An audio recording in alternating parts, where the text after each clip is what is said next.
ഒരുപാട് വൈകിയ വേളയിലാണെങ്കിലും ലക്ഷദ്വീപിലെ യുവാക്കൾ ഒരുപാട് ആഗ്രഹിച്ച ഒരു കാര്യമാണ് ലക്ഷദ്വീപ് ഇന്ത്യയുടെ ഒരു ടൂറിസം ഹബ്ബായിട്ട് മാറണം എന്നുള്ളത്.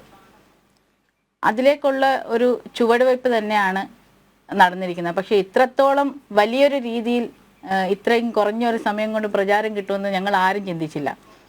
ഇതിൽ ശ്രദ്ധിക്കേണ്ട ഏറ്റവും വലിയ കാര്യം എന്ന് പറഞ്ഞാൽ ഇന്ത്യയുടെ പ്രധാനമന്ത്രിയുടെ ചലനം ലോകരാഷ്ട്രങ്ങൾ എത്രത്തോളം സസൂക്ഷ്മമായിട്ടാണ് നിരീക്ഷിക്കുന്നത് എന്നുള്ളതാണ്.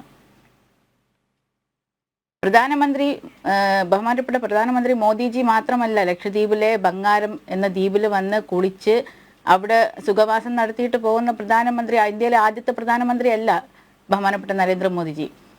ഇതിനു മുൻപും ഒരുപാട് പ്രധാനമന്ത്രിമാരും ഒരുപാട് മന്ത്രിമാരും വന്ന് കടലിൽ കുളിച്ചിട്ട് പോയ സ്ഥലമാണ് ബംഗാരം ദ്വീപ്.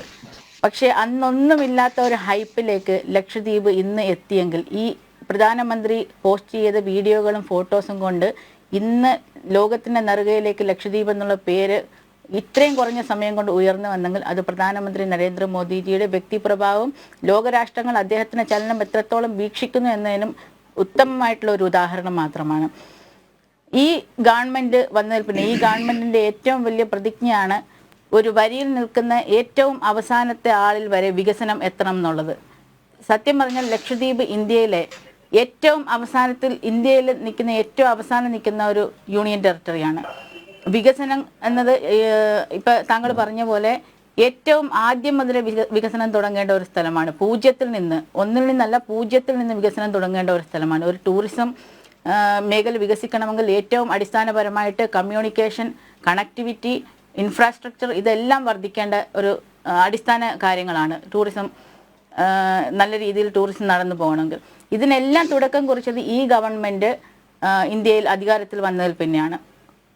ഒപ്റ്റിക്കൽ ഫൈബർ പദ്ധതി, ഞാൻ നേരത്തെ അത് പറഞ്ഞിട്ടുണ്ട്. ഒപ്റ്റിക്കൽ ഫൈബർ പദ്ധതി 1944 കിലോമീറ്ററുകൾ കൊച്ചിയിൽ നിന്ന് ഒപ്റ്റിക്കൽ ഫൈബർ ശൃംഖല വഴി 1075 കോടി ചെലവാക്കിയാണ് ലക്ഷദ്വീപിലെ 60,000 പേര് അടങ്ങുന്ന ലക്ഷദ്വീപിലെ ജനങ്ങൾക്ക് വേണ്ടി ഈ സർക്കാർ ആ പദ്ധതി പൂർത്തീകരിച്ചിരിക്കുന്നത്.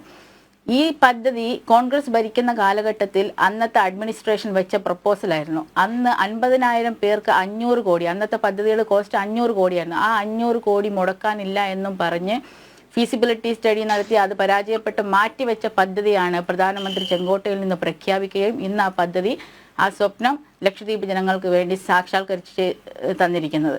അതേപോലെ തന്നെ ട്രാൻസ്പോർട്ടേഷൻ സെക്ടറിൽ ഒരുപാട് മാറ്റങ്ങൾ ഇപ്പോഴും ഇനിയും വരാനുണ്ട്. എല്ലാവരും അവഗണിച്ച്, ഇത്രയും കാലം ഭരിച്ചവരെല്ലാം അവഗണിച്ച വടക്കൻ ദ്വീപുകളിലെ പ്രധാനമന്ത്രി കവരത്തിയിലെ അദ്ദേഹത്തിലെ പ്രസംഗത്തിൽ എടുത്തു പറഞ്ഞതാണ് കിൽത്താൻ ചത്ലത്ത് ബിത്ര ഈ മേഖലയിലെ തുറമുഖ വികസനം അദ്ദേഹം എടുത്തു പറഞ്ഞ ഒരു വിഷയം തന്നെയാണ്.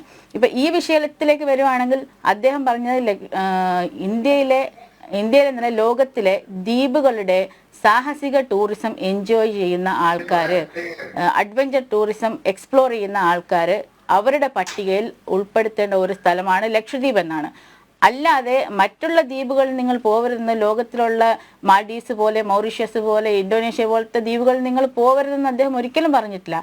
ലക്ഷദ്വീപ് നിങ്ങളുടെ പട്ടികയിൽ ഉൾപ്പെടുത്തേണ്ട ഒരു സ്ഥലമാണ്. കാരണം അത്രയും ടൂറിസം, ഇത്രയും മനോഹരമായിട്ടുള്ള ബീച്ചുകളും ഇത്രയും മനോഹരമായിട്ടുള്ള കടലും നിങ്ങൾ ഒഴിവാക്കരുതെന്ന് മാത്രമാണ് അദ്ദേഹം പറഞ്ഞത്. അതിന് ഇത്രയും പ്രകോപിതരായിട്ട് മാൽഡീവ്സിലെ മന്ത്രിമാർ പ്രതികരിക്കേണ്ട ഒരു ആവശ്യവുമില്ല. പക്ഷേ ആ പ്രതികരണം വന്നത് അദ്ദേഹത്തിൻ്റെ വീഡിയോയും ചിത്രങ്ങളും അവർ കണ്ടതുകൊണ്ട് തന്നെയാണെന്നാണ് ഞാനിവിടെ പറയുന്ന കാര്യം.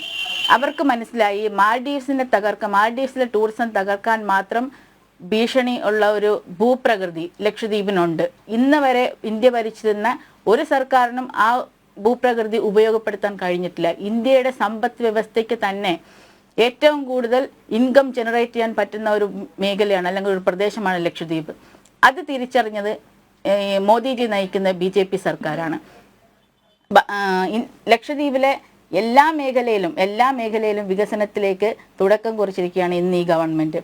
അക്കൂട്ടത്തിൽ ഏറ്റവും കൂടുതൽ തൊഴിലവസരങ്ങൾ സൃഷ്ടിക്കാൻ ആകെ ലക്ഷദ്വീപിൽ പോയവർക്കറിയാം, അവിടുത്തെ ഭൂപ്രകൃതി അറിഞ്ഞവർക്കറിയാം. ടൂറിസം അല്ലാതെ മറ്റൊരു മേഖലയ്ക്കും ലക്ഷദ്വീപിലെ യുവാക്കൾക്ക് തൊഴിലവസരങ്ങൾ സൃഷ്ടിക്കാൻ കഴിയില്ല. അത് ഈ ഗവൺമെൻറ് ഏറ്റെടുത്തിരിക്കുകയാണ്. ആ സ്വപ്നം തീർച്ചയായിട്ടും ഈ ഗവൺമെൻറ് പാലിക്കപ്പെടുക തന്നെ ചെയ്യുമെന്ന് ഞങ്ങൾക്ക് ഉറപ്പുണ്ട്.